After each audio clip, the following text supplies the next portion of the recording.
On my first visit to my future husband, I found him seated on the floor with his hands tied behind his back. He was dressed in an extremely short floral dress. The dress was so brief that I could see his underwear, which were plastic and translucent, revealing he was wearing diapers that were visibly wet. I was older than Dylan. I was 25, and he was 18. I knew about his submissive and sissy tendencies. That was part of his allure. However, this was a surprising revelation. It was October 1966. I was learning that the movement meant many young men believed they had a right to be intimate with me if I opposed America's actions in Vietnam. This was before the advent of women's lib, and feminism arrived late in Blackford, Hereford, England. I needed one more exam pass to secure a place as a mature student. Managing alone was proving more challenging than expected, so I enrolled in an evening class in domestic science, which Americans call home economics. I was quite taken aback to discover a male student in the class. I presumed a man attending such a course wouldn't be what I later termed sexist, unaware of his background. I struck up a conversation with Dylan. He was exceedingly courteous, interrupting less than any male acquaintance I knew. Naturally, inviting him to the cinema seemed like a splendid idea. I didn't notice a girl named Juliet discreetly taking notes on our conversation from the adjacent table. Dylan, of course, couldn't miss it. There was a moment of silence as I opened the living room door and saw the large infant. Then his older sister Brenda instructed him, "Tell Rachel why you're dressed like that." He complied, "It's because I forgot my homework for the third time." Brenda warned me I'd be punished if I kept forgetting and being naughty. "I informed her you were coming," Brenda added. She said, "That will make your long weekend in diapers an even better punishment." I was taken aback and asked Brenda, "Why are you doing this?" She explained, "I promised our mother before she passed away that I would do everything in my power to ensure Dylan studies enough to get into college." I reminded him that, legally, I am his guardian.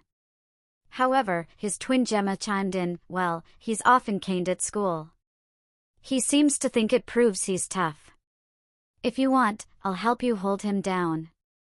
Maybe he'll feel more shame if it's a girl doing it, but I'm not sure it'll work." I recalled a punishment he truly dreaded, Gemma continued. "When he was 11 and Mum was away working, our grandmother looked after us. Dylan started wetting the bed, so Granny put him in diapers and made him wear them during the day when he wasn't at school. He hated that punishment. I thought it was unfair because bedwetting was beyond his control. But his current behavior was something he could control. He was capable of doing his homework, washing dishes like the rest of us, and sharing in household chores. This punishment would likely be more effective than caning him. Gemma then untied his hands, explaining, "Now Rachel knows what happens when Dylan misbehaves. There's no use in him resisting. You can crawl a little if you like." I observed Dylan crawling around quickly. Gemma followed him, spanking his diapered, panty-clad bottom. I soon joined in the game, enjoying the sensation of having a male acknowledge his complete inferiority to me. I relished the meal Brenda offered me even more than I would have enjoyed going to the movies with Dylan. It was a revelation to see the extent of power some women could wield over certain men. In the next class, Dylan became even more submissive towards me. I wasn't surprised, in fact, I was pleased.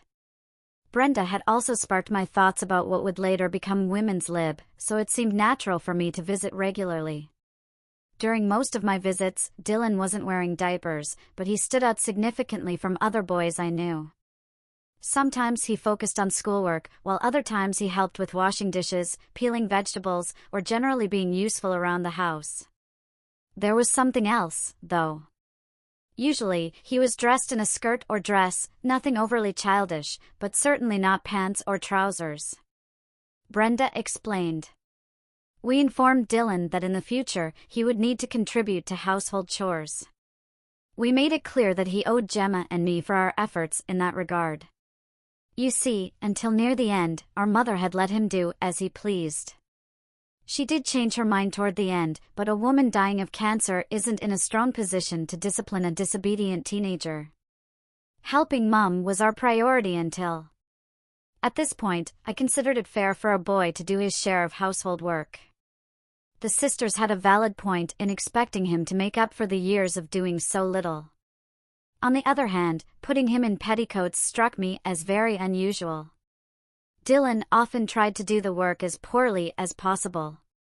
Gemma and I frequently found ourselves putting in more effort to make him contribute than if we had done the tasks ourselves.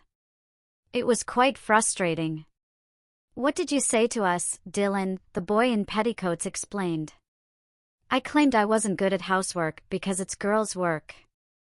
Then his twin proudly recounted her role in this. "Maybe he'd do better if he dressed the part," Gemma suggested. Dylan continued the story, saying, "I told her, you wouldn't dare." So I replied, "This could be the way to make Dylan contribute," Gemma added. Brenda resumed, "So I took charge. I thought the threat would be enough. I arranged for a girl. Joanna." With Gemma involved, it became clear why Dylan had been so submissive in class. Joanna must have reported back. Then Brenda continued. To size him up for some dresses. He was very quiet and submissive. We had him in just his underwear, and Gemma and I watched closely. I believe he'll start working diligently and effectively once his new dresses and petticoats arrive. Surely, he wouldn't risk having to wear them. Maybe he's just lazy. Maybe he struggles with housework. Or perhaps a part of him desires petticoat control. Gemma concluded the tale, but we reached a point where our authority would be meaningless if he wasn't in petticoats. The first time, he resisted and tore off the dress. So, with Joanna's assistance, we held him down and dressed him in a shorter dress. We tied his hands behind his back and put him back in diapers and plastic panties. After the first change, he seemed quite content in older girls' clothes and eager to do his share of the housework. It took some time to get him to perform his chores as well as he does now. And we're not prepared to experiment with allowing him to return to boys' clothes while insisting on doing what he still perceives as feminine work. The boy in petticoats nodded and curtsied.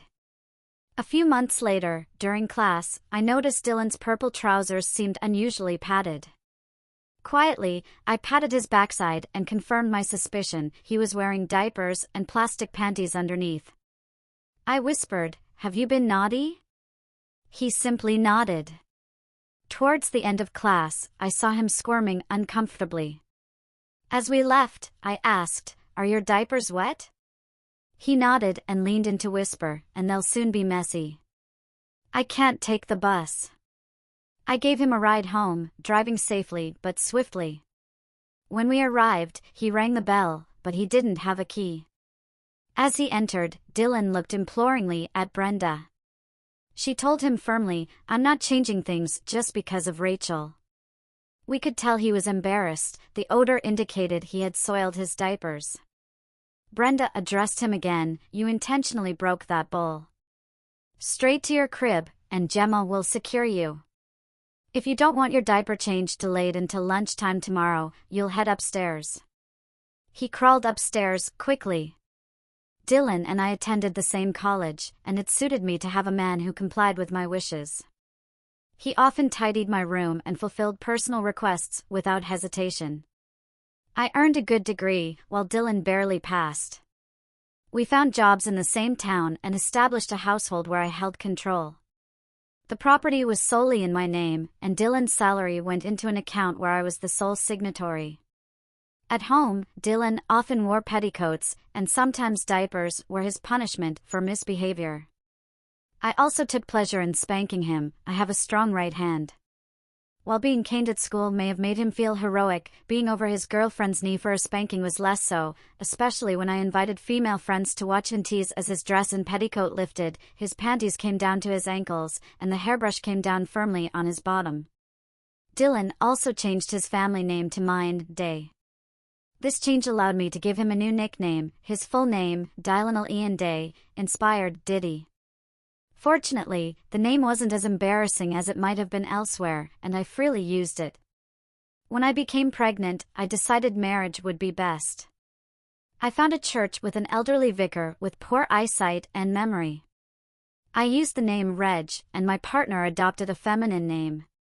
At our wedding, I wore a groom's attire, while Dylan donned a bridal gown with a conspicuously large, visible water bag underneath. Passers-by saw Dylan, looking like a very pregnant, shamed bride, especially as we walked through a bustling market where the gossip was unmistakable.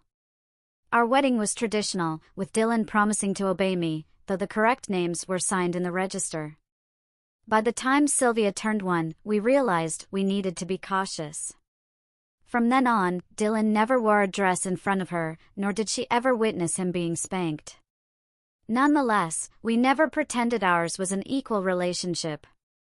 Shortly after Grace's 18th birthday, our youngest child followed her father to Aunt Brenda's. She witnessed him being spanked, given an enema, and pinned into diapers. The secret was out. The girls then understood that sometimes visiting Aunt Brenda meant an opportunity for me to discipline Dylan. On other occasions, like that one, Dylan went to his older sister for correction. Both girls have now found male partners who seem willing to submit to their wills and, when necessary, their discipline.